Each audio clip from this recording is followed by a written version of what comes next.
Sherin, Don, again, thank you so much for coming here and presenting the two films here in person today.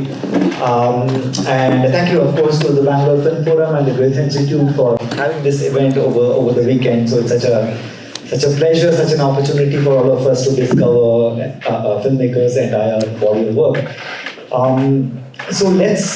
want to focus the conversation on the films that we saw today. Both of which were incidentally made during the pandemic. And in the first film, Everything is Cinema, the lead character, Chris, he says, the pandemic has forced us to see life in a different way. I'm paraphrasing. Did it also help you look at filmmaking in a different way? Did it bring any change in your method, in your thinking, and your approach towards filmmaking? Yeah, definitely. Everything is Cinema was not planned initially that way at all. I just had an idea about a film about filmmaking, but that was planned on a much larger scale because I like outdoors, and it was immediately after filming 1956 Central Travancore. So I was thinking in terms of those type of framing too. And then, suddenly we were put in these cubicles, and so I was, that did force us to think in terms of the constraints that we had, the limitations we had. Otherwise I can just sit at home for many days. But, when someone tells you to sit at home for so many days, it's so difficult. And most of us are spending time with our intimate partners, even family, and you are encountering them in an abnormal way, an abnormal amount of time, So that did force us to look at ourselves more too. We are looking at our own thoughts more. So yeah, all of these things did contribute to the kind of films that we were making at that time. And that was also conscious. I wanted that sense of restriction to be there in both the films. Yeah. Everything is Cinema begins with this being there, out there in the world, especially in Calcutta, before you are locked up in this flat. But the film is about being prisoners in so many ways. We are prisoners, the two characters are prisoners in this flat and in the pandemic, but we are also prisoners of this perspective. All your films so far that we saw were all kind of observational studies of characters which don't ask us to identify with any of the lead characters. Even when we are looking at Sony in Family or the son and with they are anchoring perspectives, but we are never into their heads. Yeah. But this is a film that's doing the complete opposite. We are hostages to this Chris's perspective. Yeah. So how was it writing a character that's completely subjective? And it's a question to both of you, so feel free to answer the way you want. And how was it fleshing out another character through a character's perspective and making the audience read the third character through the second character through the first character's perspective? See, again, I wanted certain objectivity. We demanded certain objectivity from the audience, so that even while we are showing only a subjective reality or subjective camera, which is from the first person point of view itself. So we wanted people to look beyond that, and we assume that the audience are intelligent enough, more intelligent than Chris himself. Yeah. Do you have anything to add? The way I look at it, Chris is also a universal archetype. We all know Chris, and we all have a Chris within us. So it's very subjective, but at the same time, it's also something it's very objective also, the viewpoint that's being pushed. Again, this idea of surveillance, it's like we are all in that Benthamian panopticon in a very Foucauldian sense, and we are being watched. Chris is being watched, and the girl is being watched and we are also being watched. I think it was like, the essence of all of us, it gets collapsed somewhere. So it's not like, I don't know if we can say that there's a subjective understanding of the character or an objective. It's a mesh. And by default, by virtue of the fact that all of us understand this character, I think understanding happens at a very intuitive, interpretative level. Right. So, That was the challenge too, while showing the subjectivity, still get some objective output from the audience in some way. That was the challenge, and I like challenges. You mentioned Panopticon, and there's a history of men filmmakers filming their girlfriends, wives, women generally, and there's a clear power dynamic. It's like the person who wields the camera, the person who's represented, and you're inheriting that tradition. Is that something that you were consciously working with? There's a difference. So it's not like Anita is not aware of the fact that she's being filmed. She looks at the camera in between. Right. So she's also becoming part of the narrative. Right. So, of course, you may think that it's within the legacy and continuum of those films in which filmmakers would film their girlfriends. But Anita is also controlling the narrative, right? She's also helping the audience to see a certain version of Chris, and she's playing along. Like again, in a very Scotian way, the weapons of the weak. Right. She is, maybe it's feigned ignorance. Right. Maybe she is, because she cannot resist in a very overt fashion. So in a very subtle, covert fashion, she's also resisting. She's also forming a certain narrative For sure. of Chris. She's putting herself in a very, sometimes vulnerable. She's allowing herself to be watched. She's also writing the script.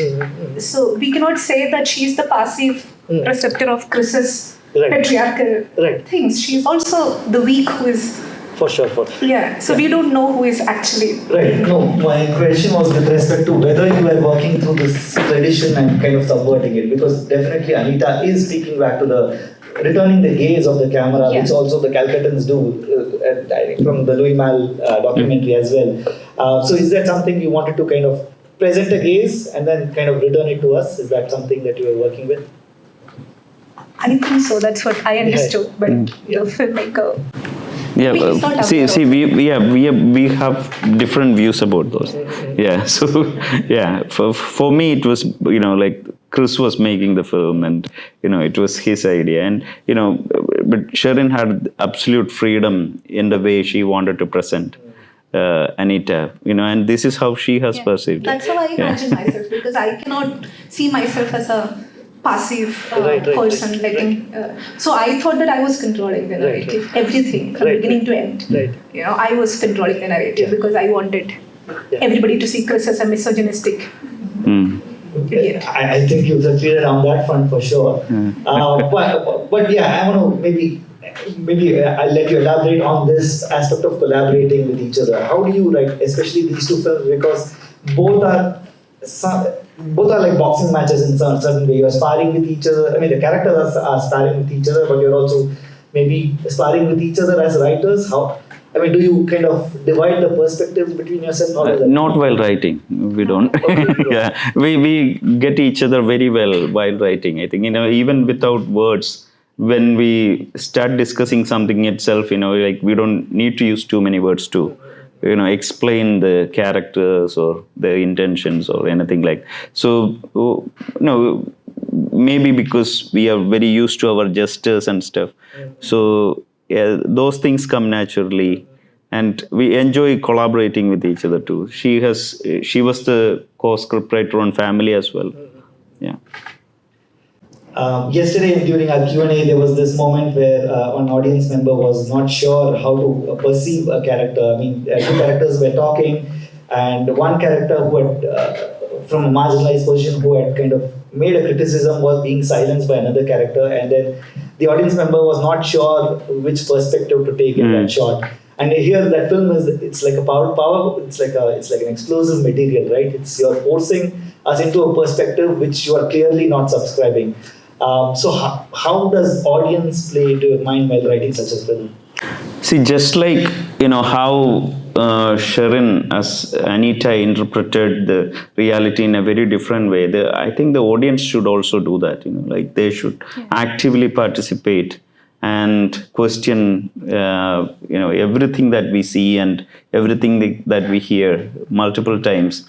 Then, and in a way, we are trying to, motivate audience to do that too. Yeah, especially in everything is cinema, I think. Is there anything else to add on that front? Yeah. No, I think that the audience is very intelligent, Yeah. so one shouldn't underestimate the intelligence of the audience. And once you make a film, then it belongs to the audience. And I don't think that there is a single narrative or a single interpretation to a movie or to a character, because all of us would anyway interpret events and people from our own subjective contextual positions, right? Our positionalities are so different. And truth is multifaceted, so all of us are free to, that's how it should be. Right. Any work of art should be open to interpretation. We can all see different stories and different. For me, like I said, Anita, according to me, I was beating him in his own game, and I was laughing at Malumi, intelligentsia, and progressive filmmakers. But he had a different story. That's right. You see I fell for that. Yeah. He fell for that. I don't know. We see an echo of this kind of boxing match in the second film, but we'll come to that. Yeah. But there are so many firsts in everything is cinema. The first time you show color in your features, the first time you are an actor in a sense, you're a performer. Could you talk to us about putting yourself into the film you're a voice performer rather than being on screen? Because when you're fighting, you're working the stutter and everything, right? So, maybe this desire to act in some ways. No, there's no desire to act at all. It was, I was forced to act, and there was nobody else available immediately, and we had to do that in that spontaneity without losing the energy and momentum. So we decided, we could improvise many dialogues on the spot, and I was so reluctant. As an actor, I am terrible at it. I can't look at the camera while acting. I can't face the camera. So it's much easier to hold it against someone, than to be in front of it. So it takes more courage, I feel. So that's one of the reasons I have later developed a much bigger respect for actors. Because of their, how much vulnerability they are putting in front of the camera and in front of the world itself. So voice acting was something comparatively easier. Even that was not easy and difficult. And when I was listening to the voice today, I was feeling so bad. I was thinking I should have hired someone else. I think it works wonderfully well, and that helps us collapse the difference between you and Chris as well, right? Because you're playing that it's hovering between fiction and non-fiction. Yeah. I want to maybe quickly get into the question of color, because we've not seen color so far, and of course family came chronologically later. But the intrusion of color into your film is really like visceral. The first shot is of a slaughterhouse, and the color just hits you in the gut. Why the shift to color, and what has changed in your approach to filmmaking? Yeah, so it was easier for Chris, not for Don, because I was making black and white films back to back, and then transition wasn't easy, so I had to blame it on someone else, an imaginary character maybe, or also it's since it's a documentary. Only the documentary footages are being shown in color. So I don't need to have that much control over things. Otherwise until then, like we had the conversation yesterday, I believed in having that control over different elements of filmmaking, including color, the staging and everything. And this is a film where I let go of many of those things. Yeah, so that's one of the reasons why the form of documentary itself helped. Yeah. So, and now I'm falling in love with that form again. I think I like it very much, and that gives certain freedom, and that's very liberating. Yeah. So the documentary form that you mentioned, the Calcutta footage, was it shot with this film in mind, or was it a separate project? I mean, how much of it is like accident, how much of it is like designed for this film, and so on? Yeah, so this is the chronology of what happened. I went to Calcutta much earlier, around 4 or 5 years prior to this shoot of this film, and I had filmed Calcutta. I had walked all around Calcutta and I had filmed Calcutta. And my idea was initially to recreate Louis Malle's Calcutta. But I didn't do it. I thought I don't, like later I felt that, I'm getting influenced by other filmmakers too much, or I don't want to imitate them too much. So I didn't do it for some reason. And it was sitting on a hard disk for quite a long time. And it's only when the lockdown happened, we didn't know what to do. I couldn't approach a producer or an actor or anyone, because we didn't know the future of lockdown. It was the very initial phases of lockdown, and we didn't know how long we would be stuck inside for. So that is when I was getting frustrated, and Sherin suggested, why don't we make a film here? I can act, and I can contribute in any way that I can, and let's make a film together. And then I was editing this footage, for with no purpose in mind. And then suddenly, when she said this, I started thinking how can we incorporate these footages into a film. Then this idea slowly, COVID, this subjectivity, and overcoming the subjectivity through going too subjective, and all that. All these thoughts came to our minds, and we started working on it together. Because when we first see the footage, it looks free, and you're not sure where it's going. It's suddenly like the opposite of all your earlier films. It's like freewheeling. You see monkeys dancing and all that. But slowly, the documentary footage starts speaking to what you've shot. It's almost like it's talking back and trying to shift that. It's like we see men bathing in public spaces, men dominating public spaces, and what is represented, what is not, and so on. So yeah, could you talk to us about developing the fiction and the documentary in parallel? Yeah, see, there was I had so much rushes from Calcutta, and this is just a fraction of it. I had great footages of many interesting things, and I couldn't use all of them when I'm trying to put them into a format like this. But at the same time, this particular picking of the correct footage for this film also was a process. So I had to give it a lot of thought while editing it, and then. It was taken with a very free spirit. It was like probably 9 hours of footages from what I remember, it was a very deliberate picking that happened. But it's like playing with jigsaw puzzles. You are trying to make sense of whatever pieces you have got there. You are putting them together to create a larger picture. Before I move on to the second film, I want to ask about the role of cinephilia in your work. You are somebody who wears your cinematic influences on the sleeve. I mean, in Bittu, you have a credit sequence which kind of pays a tribute to the filmmakers you admire.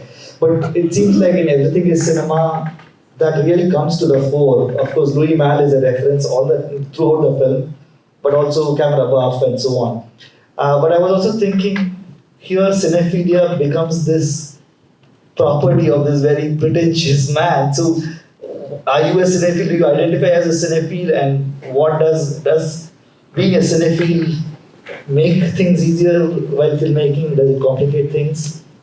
I don't know whether I'm a cinephile, but I love cinema. I love watching cinema.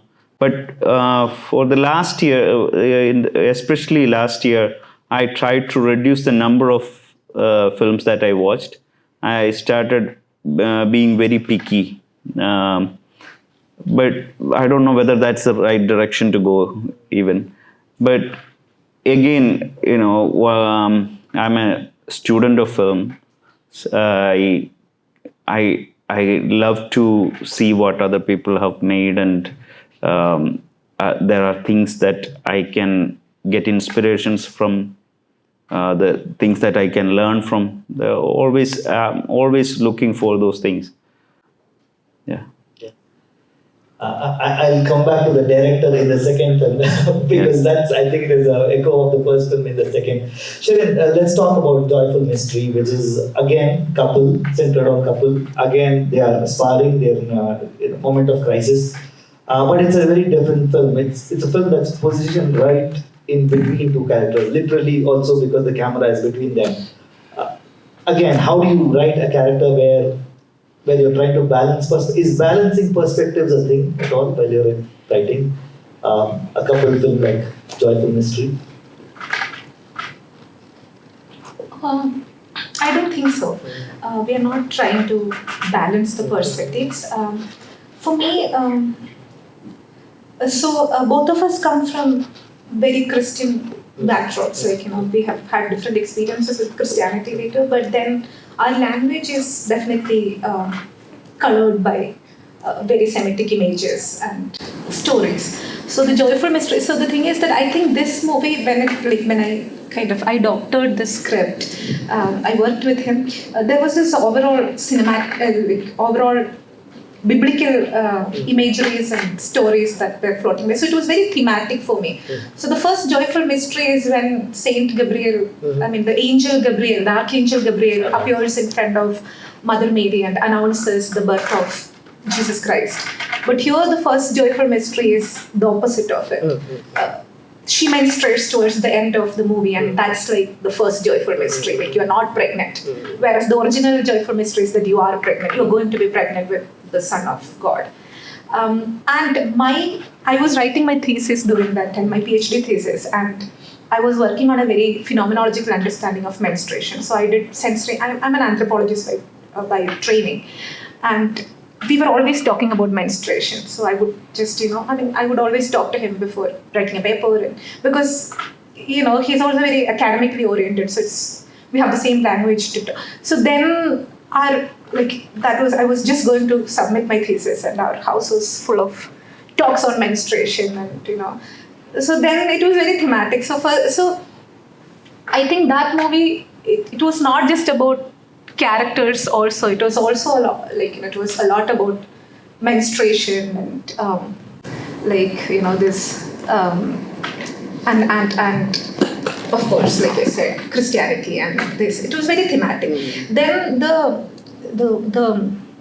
dialogues, I think he also collaborated with his actors for the script, in the sense they also improvised a lot. Rima and Jitin, they improvised their dialogues. Like I said, this is also an archetype, this kind of relationship. Right. So everybody knows this language and that. So there was no balancing of, and I think there is a bias towards the male character. This is my understanding, that Jitin's character comes across as a more reasonable one, and the girl, as usual, it's her PMS. Why that's not the case? Because he is the director. The work of art belongs to the director. So I feel that it's more biased towards the male perspective. Because most people, after watching the movie, they resonated with the male character, saying that Maria is a mad one. she's going through PMS, all women are the same, and then, those kind of things. So I think that there is no balance. And I thought it was okay, in the sense you don't make movies to be politically correct. Right. So, I think. Maybe a quick follow-up question on the title. Joyful Mystery, you say it refers to the Annunciation of St. Gabriel. Okay. What about the Malayalam title? Is that it's also the same? It's the same. Santosh Chandana Rahasya. That is the same term. Okay. Okay, Don, you're not starting on the wrong foot. What are the what are the kind of emphases that when you have a script that's ready, directorially, what are the kind of modulations that you can bring so that, let's say, these kinds of perceptions can be modulated? It's like, okay, is the audience kind of going to look at Jitin in a more sympathetic light, or vice versa? Are these things that you can control directorially over a script that is already established? I haven't consciously tried to balance again. It's, and like Sherin said, if there is a bias as a male filmmaker, I'm okay with that. And people know that it's a guy who is making the film, and the only answer to that, or a social answer to that, would be to encourage more female filmmakers to tell their stories, from their perspective.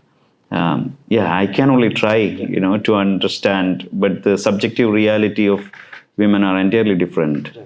I will never get to know that. And let's talk about the interview, which is the explosive part of the film. And you are doing the voice acting.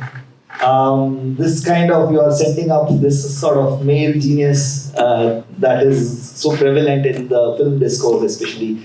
Why was that important to get? She's of course a film journalist, but why was it important to get the interview in?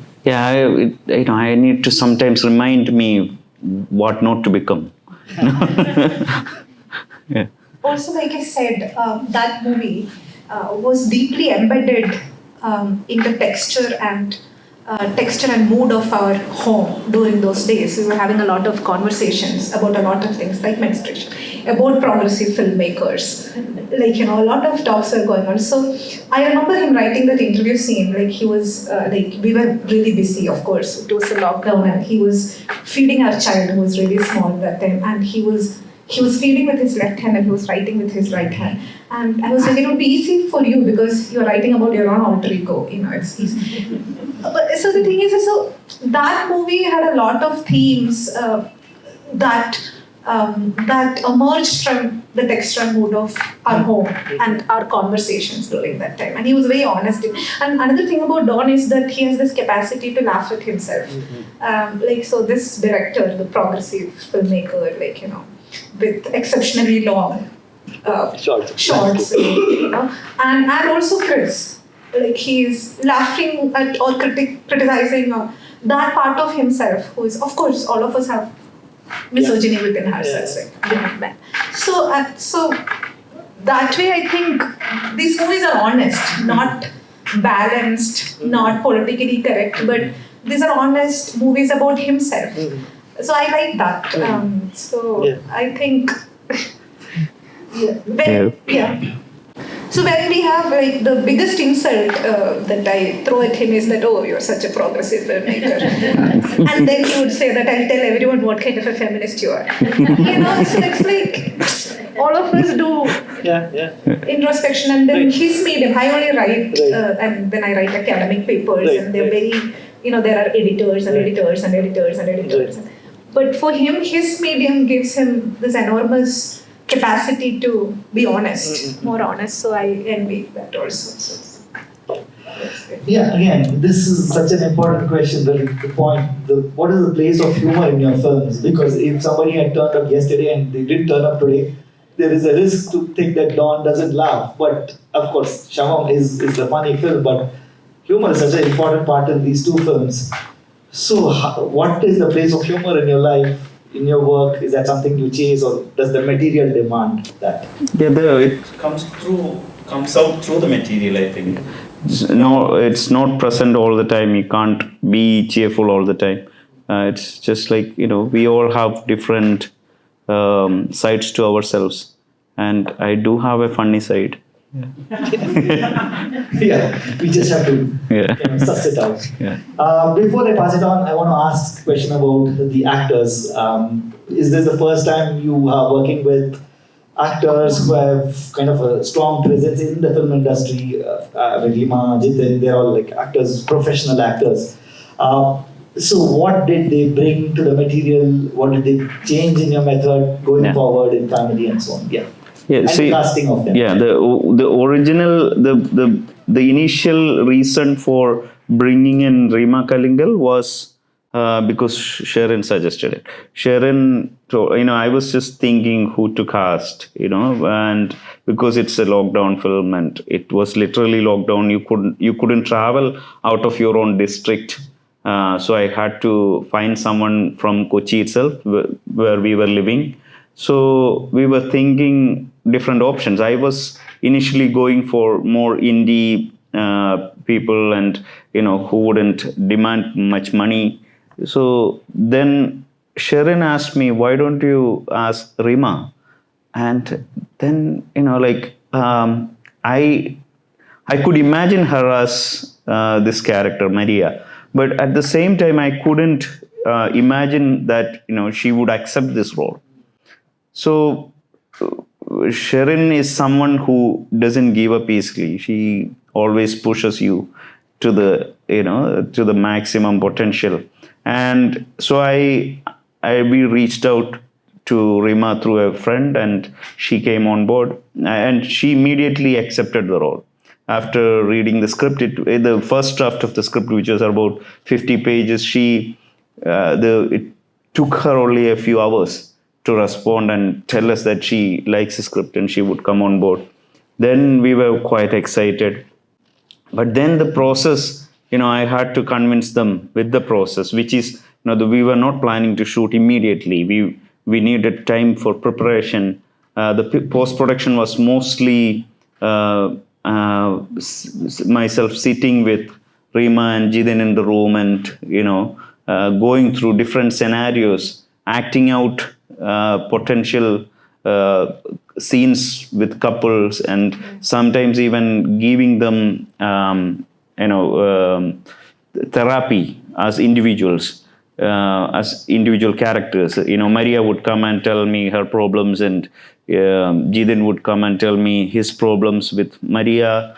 So, and then I could understand these characters more. Sometimes I felt they were going a little off track, so I would just push them in that direction, and then they would also understand. We were exploring it together. We were exploring these characters together, and then I recorded most of their interactions together, especially in the beginning I didn't record. Like once they got into their characters, we recorded stuff, and then I came home and wrote down everything that they had spoken, and from that we picked some of the stuff that could go here and there. Then Sherin would read that draft, and then she would give me suggestions regarding which part is working, which part is not, which part is repetitive, all that. And then, so it was a very collaborative process between all these four people. And for making that film, I knew that, I needed some actors who could hold these characters for so long. And they did it for more than 5 takes. I have 4 other versions of this film sitting in a hard disk. So this is the 5th version that we decided to publish and make into the film. Just the only thing that we had to do was to work on the sounds and to add the credits, and and the color, a little bit of the color. So editing was not present. So edit was happening within the minds of those actors, so I was relieved from that too. And I was not instructing them during the takes. I had to go and look at the rushes. We had booked a room there, so we would sit in that room and watch the footage immediately after it was shot, because I couldn't see it live. We didn't have the equipments to watch it live. Even though I was traveling in a vehicle right in front of them, I was listening to everything they were saying, but I couldn't see anything because we didn't have the transmission equipments. So what we did was to watch it again and then note down the points on what to improve or what to change, and then I would talk to these actors again, and they would give a performance. There are takes where Jidin has done much better, and there are takes where Rima has done much better. But this is where we got an average, or an agreeable one. Yes. Reconciliation. Yeah. I'd now like to invite the audience to share their questions and comments. Only request is keep them fairly short so that everybody has a chance. Yeah. So is everything in cinema filmed by Don or by Chris? Like the film itself, like who edited it? What do you think? See, I mean, the satire aspect of it is heavily reliant on the interpretation of the audience. Because the film itself does not have an other voice or any other intercut where it is not by Chris. Everything is shot by Chris only. So at what point does it not just become a sexist film by somebody, Which also it is if you remove the interpretation that a guy called Don is probably not like that and has made a film opposite of him. Yeah. So see, cinema. I was making a film through Chris, and definitely it becomes fully mine when the end credit rolls. Yeah. One more thing about the second film. Did the story dictate the long take idea, or did you want to take a long take and find a story that fit into that? Yeah, see, I am obsessed. I realize that I like long takes, even if I don't use it in the final edit. I can't stop filming it because I don't know. I just love to look at the subject a bit longer than probably other people. I think maybe that's why it feels long takes. For me, it was not at all long takes. And I meant single take basically. Oh, the single take film. Oh, that was a very conscious choice because that again we started thinking in terms of COVID pandemic.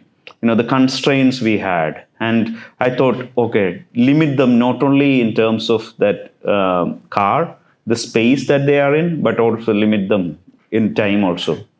So yeah, then I thought, there's that's an interesting challenge to give to myself to technically as well. Okay, so two questions I will take very long. First of all, I just want to say that you have used one of my favorite songs in your film. I'm of course talking about the Madari singing Lollipop Lagegi. Okay. Hopefully one. Yeah. The first question, after now I watched all 6, right? So I would like to amend one of the questions I asked on the first day, at which point I had only watched that one. So yeah. I had said about the guy who does not have any ambitions or ideas. That I asked a question about their younger brother in Central Travancore. Mm-hmm. Now after I've seen all 6, there's a theme emerges about the indecisive man in crisis across all of your work, right? It is at least there in 4 of them. So would you like to, comment about why do you keep returning to that particular archetype? I'm not conscious about that. Maybe that's what I am. Or a part of me is that, yeah. I mean, the younger brother, the 2 male characters in today's films, and the the son from With are all kind of like very indecisive people who are basically frustrated because of them not being able to pick a. Yeah, because we, in our modern culture, we are so forced to, go opposite to that. And, I have a tendency to go against the societal norms a bit, and question the societal expectations too. Yeah. The second question is, so how much the idea of your next project is, you trying to switch up from your previous project? For example, your first two, after your second and your third film, right? Both are nearly entirely male, right? And then you make the fourth film, which is 80% like it's mostly a woman on the screen, right? It's entirely a woman, nearly. Then after the very, very bitter taste of Everything is Cinema, you switch to a film which does kind of is much more sweeter. And then, as you said yesterday about the church criticizing you on that, and then you take a axe to the Catholic Church and family. So, how much the reaction to your previous work or yourself trying to challenge yourself makes you choose what are you going to do next? See, it's not necessary. No, not necessarily. I don't plan ahead the entire career or the next few films. It happens at that time, and it becomes a necessity to make that film at that particular point. It has to come out through you. That's it. And even if I don't make it, maybe somebody else will. But you have tried to address the criticisms of one of the pictures in the next one, right? I mean, this is something you told me like a couple of hours ago regarding the lesbian comment in the Everything is Cinema, got you some criticism, and then you're directly directly calling out the lesbian comment in the next one, right? And the Catholic Church is criticizing you for that one, and then you are doing family. Maybe it's all subconscious. You are pointing out too much of my subconscious, and I'm realizing this for the first time. These are the observations that an audience can make. I am not aware of this. Yeah.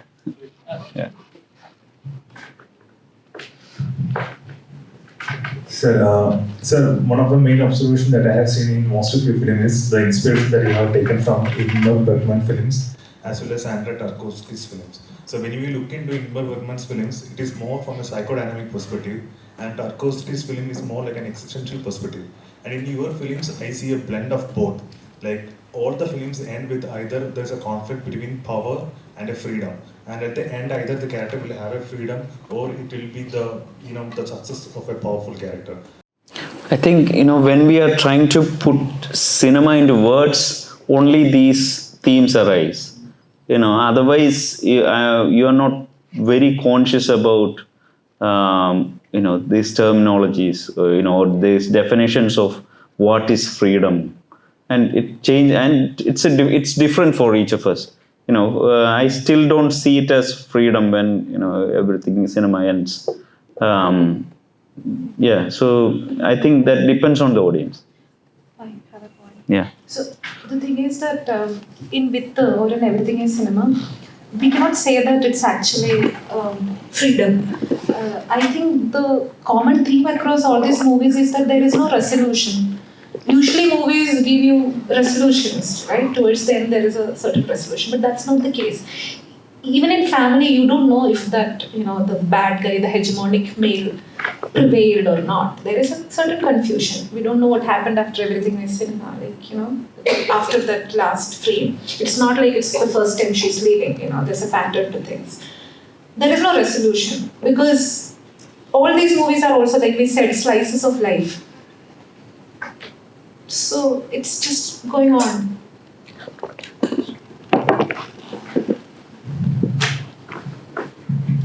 I just wanted to, you just mentioned family, the resolution part. Maybe I read it wrong, but I thought the last frame in family was pretty ominous. Yeah, for me it is. It is. Inside the rain, those girls at the back, and Yeah, it is. Yeah. Yeah, can be, cannot be. Yeah, it depends on the it's depends on the viewer again.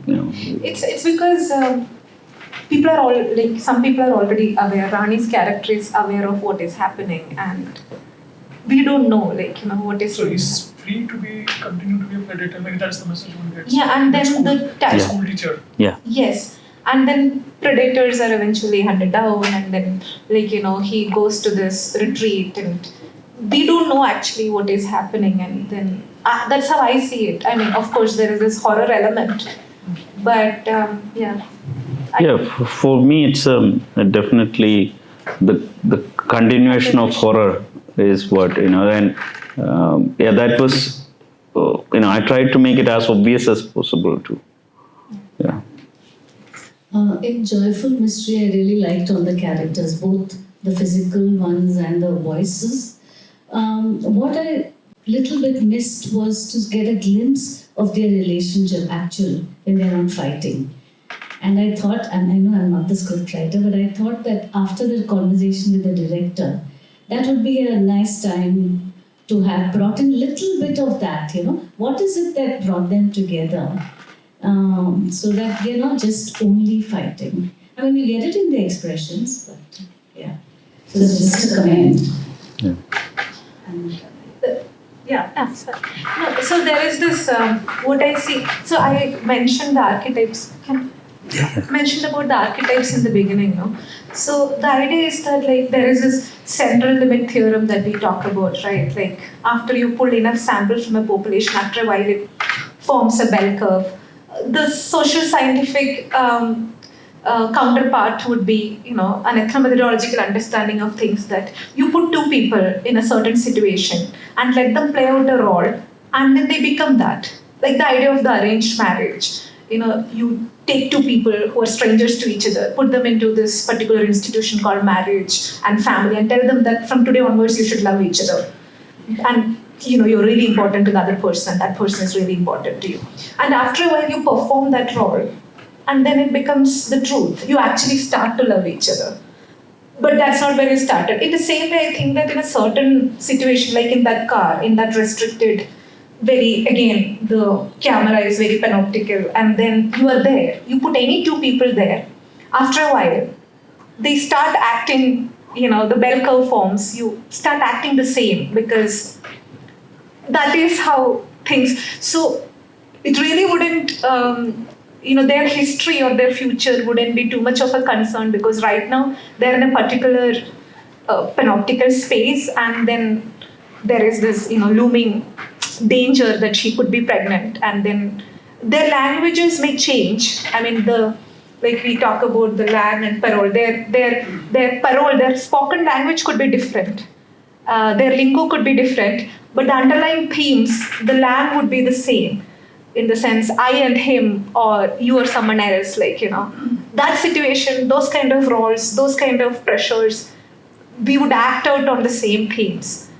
So that particular moment was plucked out. It was just those 80 minutes, and there was a threat, and so everybody would act in the same fashion. So it was just that. That's how I understood it while writing down papers. I feel that like Sherin said, it's a slice of their life. And maybe they are enjoying that end moment, or even while they are fighting, they are, at least one of them is enjoying it, and that pattern repeats. Yeah, is what I feel. And for me, it is not about everyone. It is about these two very particular characters. If instead of Maria, it's someone else, maybe, Jidin wouldn't react that way. And if it's not Jidin, if it's somebody else more caring, Maria wouldn't be, so insecure. So I think it is about that combination too. Yeah. And definitely society has a role, society and, the pandemic and the everything that's going on has a role in what they are going through.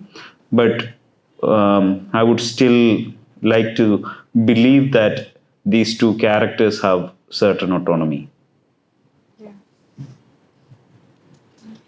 Yeah, and so I made an observation that what is it about both the female characters in both the films forming random friendships with either neighbors or a stranger in the clinic, that was the most humorous part for me.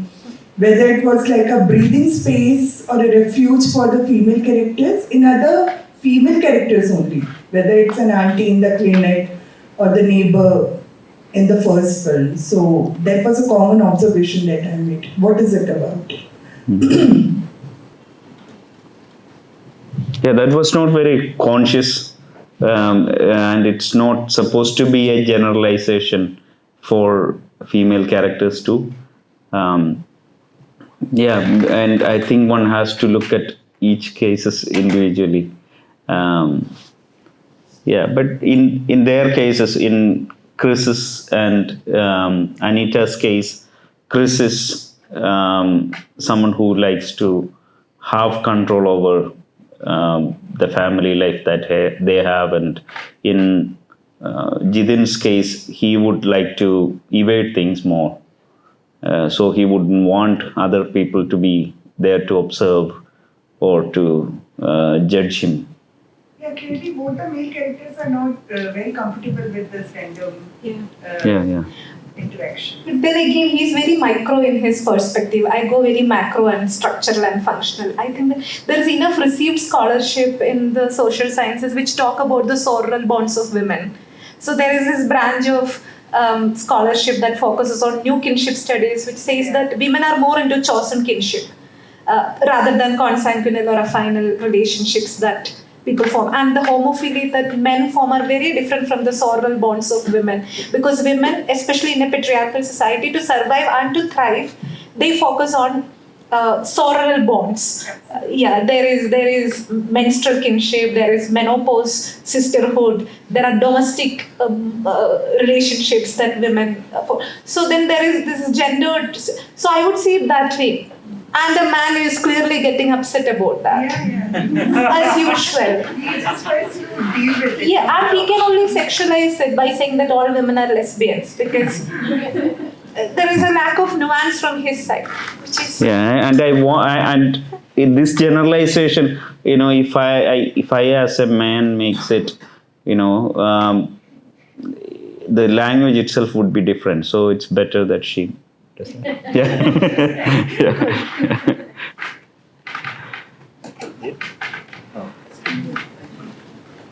Maybe we have time for one or two last questions, comments.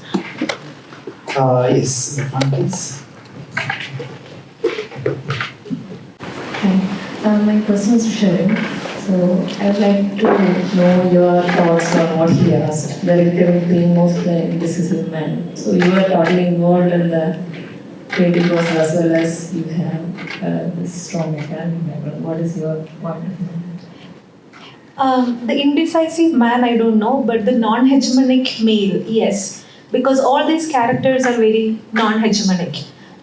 The submissive son, then of course the Sony's character, though he is a pedophile, he's a criminal, but then he tries to act as a man in distress, telling Needu that, the system is pressurizing me. He's a non-hegemonic male. He tries to come across as a caring, emotional, non-hegemonic male.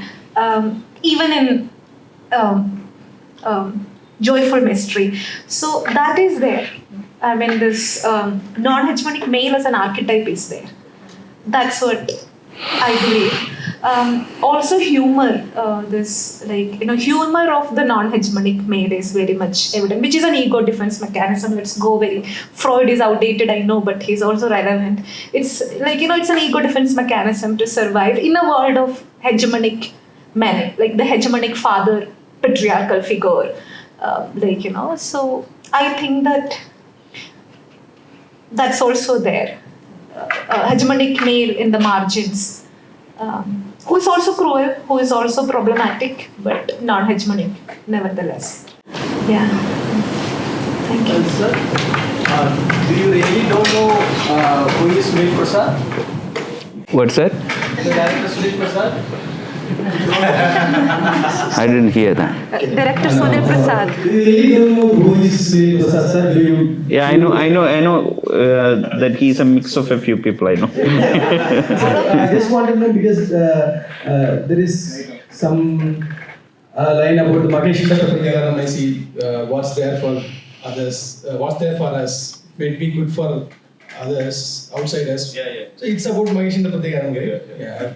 So there is a lot of thing in Chennai that weekend movies inside the home theaters, watching Mallu movies.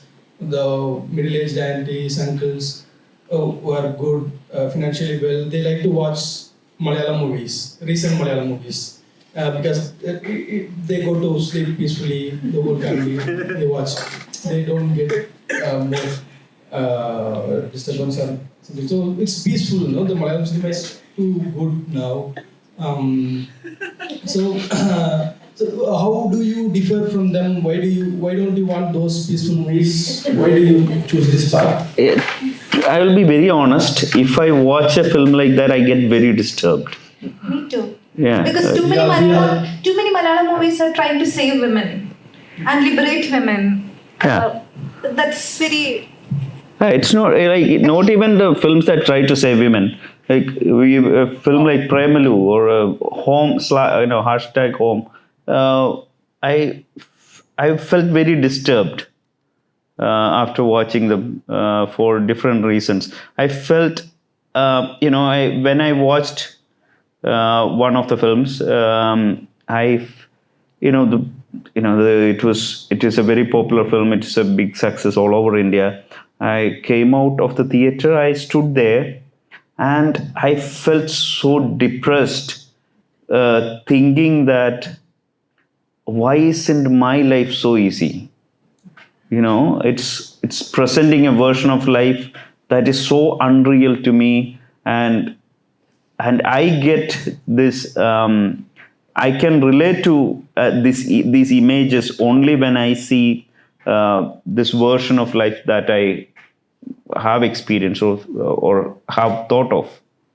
So, yeah. Well done, sir. John Samarian is being the only feature film being premiered in Cannes now, and they have suddenly discovered that this is the best Indian movie to watch. So, how different you are from John? John is very popular in Tamil. They said don't be a John Abraham, and he is a failed director. He doesn't have these techniques. They are still. So suddenly now in 2026 they say that Amarian is the best ever Indian movie to come. So these guys, they will find find somebody else and they will tell. So it's all going to come.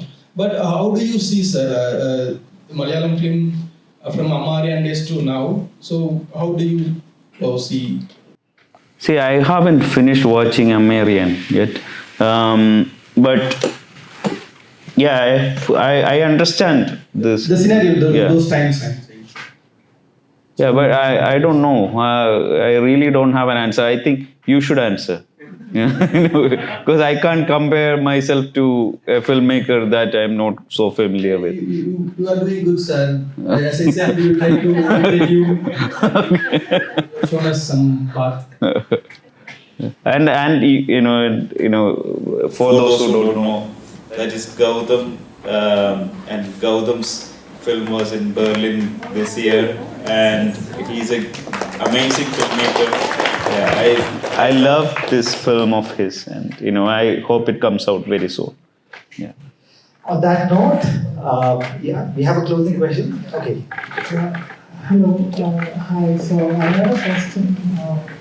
While watching the last film, how much did the idea of hetero-pessimism figure in the script of this movie when you were making it? Because whenever I see, and as a queer person, I'm giving my observation about a lot of heterosexual relationships, I feel like there is this pessimism from both partners that at once everything is at stake, that if this doesn't work out, then our life is over. And also nothing is at stake because you don't really trust the other person, because there is this idea of oppositional sexism, whether men are like this and women are like this. So it sort of becomes a sort of self-fulfilling prophecy, sort of a trap, sort of a situation. So I was just wondering, when you made this movie, because it's so claustrophobic of a situation, it's in the car throughout that time, did this idea figure in your head at all when you did this? Not for me, because I don't know. I'm listening to these things for the first time from you. Thank you for, giving that perspective. But if Sherin has anything to add, please. It's very heteronormative a film. There is no doubt about it, and it's very typical in that sense. Also, it's not claiming to be otherwise. So it's very heteronormative. That the pessimism that you're talking about, it's very much there. It's glaring in the face. That's true. That's true. It is. Yeah, and I just also wanted to comment upon what you mentioned about how women prefer found family. I think that's also true for queer people and gender non-conforming people It as is. well. And I think that comes from even more than for straight people, because we fall outside of the norms of those kind of kinship structures. New kinship studies started from the queer studies paradigm.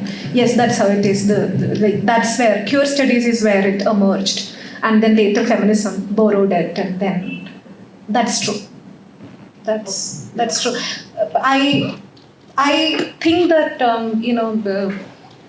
that's exactly what I was trying to say. I was saying that I see these things as very structural also, that we are socialized, we are gender socialized in such a way that, we're very heteronormative since the beginning.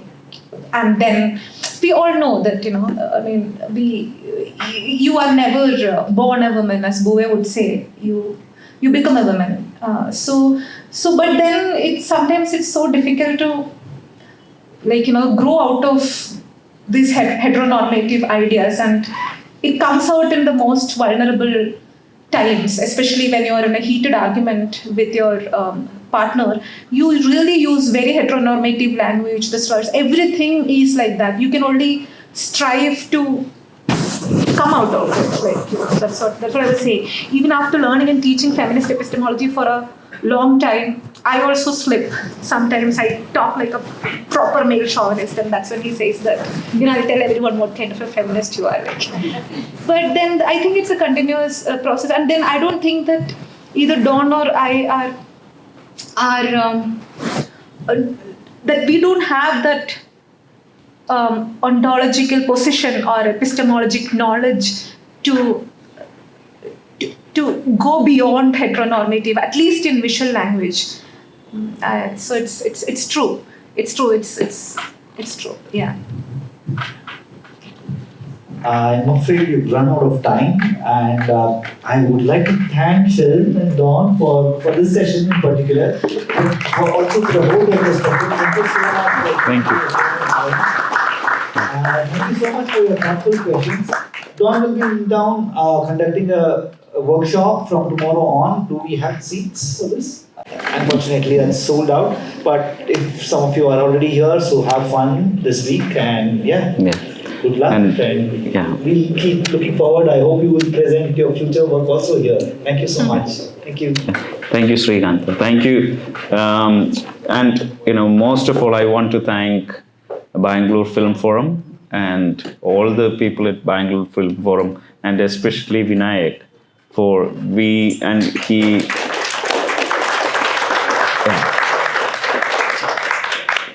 Vinayak proposed this idea quite a while back, and then he also told me that he is slowly preparing the audience by showing films every weekend, and it takes a lot of effort, and that is what masters like Satyajit Ray and Adur Gopalakrishnan did when they were before they were making films. They created an audience. They showed them the films and through film societies, and they made that culture of viewing, and then put these films in front of them.